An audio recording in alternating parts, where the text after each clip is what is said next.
নমস্কার বন্ধুরা, আজকে আমি একটি 3টি কম্পোনেন্ট দিয়ে ছোট্ট একটি অ্যাম্প্লিফায়ার বানিয়ে দেখাবো। একটি লাগবে মসফেট 44N, তারপর লাগবে রেজিস্টর 22 কিলো ওহমস, আর একটি লাগবে ক্যাপাসিটর 100 UF 25 ভোল্ট।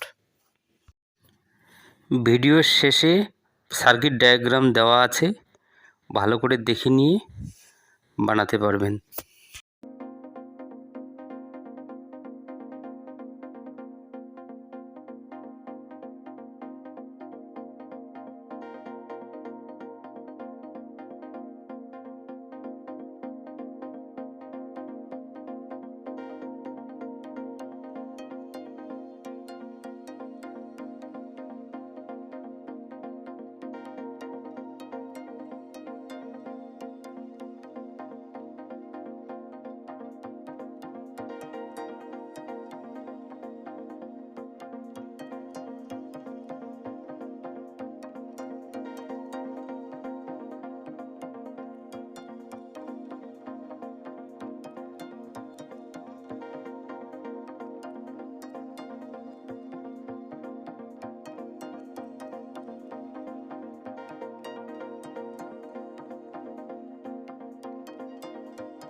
বন্ধুরা, ভিডিওটি ভালো লেগে থাকলে লাইক, শেয়ার, সাবস্ক্রাইব করতে ভুলবেন না।